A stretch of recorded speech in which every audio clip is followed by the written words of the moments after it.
Hit కొట్టి 3 సంవత్సరాలు అయింది. లాస్ట్ సినిమా కూడా అనుకున్నంత స్థాయిలో అయితే ఆడలేదు. డైరెక్టర్ చూస్తేనేమో ఓన్లీ ఒకే ఒక్క సినిమా తీసిన ఎక్స్పీరియన్స్ ఉన్న డైరెక్టర్ తీరా కట్ చేస్తే ఓటీటీ రైట్స్ అక్షరాల 130 కోట్లకైతే కొన్నారు. ఎవరి వల్ల? Mister box office global star, mega power star మన రామ్ చరణ్ గారి వల్ల. అవును, మీరు విన్నది నిజమే. పెద్ది సినిమాకి సంబంధించిన ఓటీటీ రైట్స్ నెట్ఫ్లిక్స్ వాళ్ళు 5 లాంగ్వేజెస్ కి కలిపి 130 కోట్లకైతే వాళ్ళైతే కొన్నారు. నిజంగా ఇదైతే one of the biggest deals అనే చెప్పాలి. ఎందుకంటే నెట్ఫ్లిక్స్ వాళ్ళు కొనడం వల్ల చాలా అంటే చాలా అడ్వాంటేజెస్ అయితే పెద్ద సినిమాకి అయితే ఉంటాయి. వెస్టర్న్ ఆడియన్స్ కి ఈ సినిమా రీచ్ అయ్యే అవకాశాలు చాలా అంటే చాలా ఎక్కువగా అయితే ఉంటాయి. కాబట్టి పట్టుబడి మరి నెట్ఫ్లిక్స్ వాళ్ళకి ఈ పెద్ద సినిమాని అయితే వీళ్ళైతే అమ్మారు. ఇంకిది పక్కన పెడితే దంగల్ సినిమా గురించి మీ అందరికీ తెలిసే ఉంటది. ఇప్పుడు ఉన్నట్టుండి దంగల్ సినిమా గురించి ఎందుకు చెప్తామని మీకు డౌట్ అయితే రావచ్చు.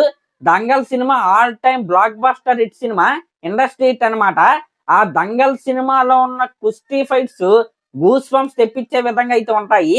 ఆ ఫైట్స్ ని కొరియోగ్రఫీ చేసింది ఎవరో కాదనమాట, మన విక్కీ కౌశల్ గారి ఫాదర్ అయిన శ్యామ్ కౌశల్ గారు. ఇక్కడ మీకు ఇంకొక డౌట్ అయితే రావచ్చు, ఇప్పుడు ఆయన గురించి మాకెందుకు చెప్తున్నామని పాయింట్ కి అయితే వస్తా. అదేంటంటే ప్రజెంట్ పెద్ద సినిమాకి సంబంధించిన షూటింగ్ హైదరాబాద్ లో అయితే జరుగుతుంది.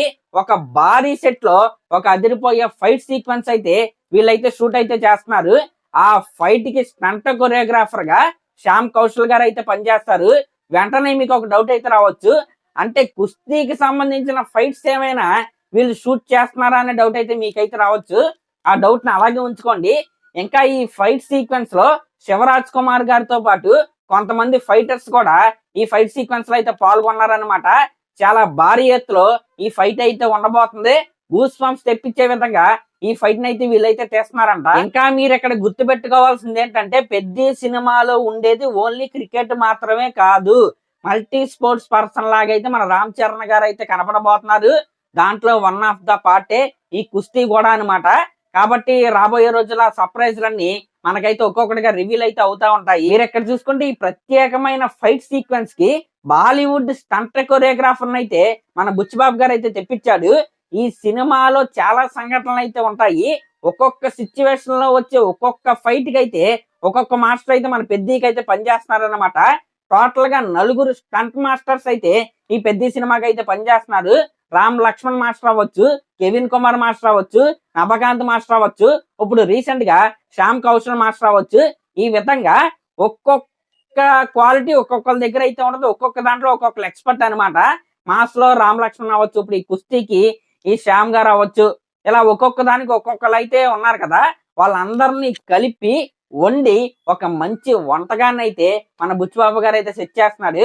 ఇంకా మీరు చూసుకుంటే అసలు ఈ పెద్ద సినిమాకి మ్యూజిక్ డైరెక్టర్ గా ఏఆర్ రెహమాన్ గారిని తీసుకున్నప్పుడే బుచ్చిబాబు గారు కుక్ చేస్తున్నాడు, మామూలుగా కాదు, సంథింగ్ బిగ్ అని మీకైతే ఒక ఐడియా అయితే వచ్చేది. ఈ రోజు నా చికిరి చికిరి ఎంత పెద్ద హిట్ అయిందో నేనైతే ప్రత్యేకంగా చెప్పాల్సిన అవసరం అయితే లేదు. ఈ విధంగా పెద్ద సినిమా ఫ్యాన్స్ కే కాదు, యాంటీ ఫ్యాన్స్ కూడా రామ్ చరణ్ గారికి ఫ్యాన్స్ అయ్యే విధంగా బుచ్చిబాబు గారు అయితే తెస్తున్నాడు. ఏఆర్ రెహమాన్ గారు అంటే గుర్తొచ్చింది, పెద్ద సినిమాకి సంబంధించిన ఐటమ్ సాంగ్ కంపోజిషన్ అయితే ఇంకా పూర్తయితే అవ్వలేదు. అది పూర్తయిన తర్వాత దాని షూటింగ్ అయితే వీళ్ళైతే మొదలు పెడతారు. అయితే ఇప్పుడు ప్రజెంట్ హైదరాబాద్ లో స్కెడ్యూల్ అయితే జరుగుతుంది కదా, అది అయిన తర్వాత ఢిల్లీలో ఒక స్కెడ్యూల్ అయితే వీళ్ళైతే ప్లాన్ చేసుకున్నారు. మళ్ళీ అది అయిన తర్వాత హైదరాబాద్ లో క్రికెట్ కి సంబంధించిన స్కెడ్యూల్ అయితే వీళ్ళైతే ప్లాన్ చేశారు. అయితే ఢిల్లీలో ఇప్పుడు ప్రజెంట్ బాంబుల దాడి అయితే జరిగింది కదా, దానివల్ల స్కెడ్యూల్ ఏమైనా పోస్ట్ పోన్ అయిద్దా అనే అవకాశాలు కూడా మనకైతే ఉన్నాయి అనమాట. కాబట్టి ఏదేమైనా సరే షూటింగ్ అయితే మొత్తం డిసెంబర్ కి అయితే మొత్తం పూర్తి అయిపోద్ది. టాకీ పార్ట్ కూడా జనవరి ఎండకి అయితే పూర్తి అయిపోద్ది. ఎట్టి పరిస్థితుల్లో అనుకున్న డేట్ కే, చెప్పిన డేట్ కే, మార్చి 27వ తారీఖే పెద్దిగాడ ఆగమనం. దీంట్లో ఎటువంటి డౌట్ అయితే లేదు, ఎటువంటి రూమర్స్ అయితే మీరైతే నమ్మాల్సిన అవసరం అయితే లేదు. మార్చి 27వ తారీఖున మిస్టర్ బాక్స్ ఆఫీస్ వస్తున్నాడు, బాక్స్ ఆఫీస్ ని కొడుతున్నాడు, అంతే. మరి అదన్నమాట మ్యాటర్. ఇలాంటి లేటెస్ట్ సినిమా అప్డేట్స్ కోసం మన ఛానల్ అయితే సబ్స్క్రైబ్ చేసుకోండి. అలాగే మరి దీనిపై ఏమనుకుంటున్నారో కామెంట్ చేయండి. Thank you.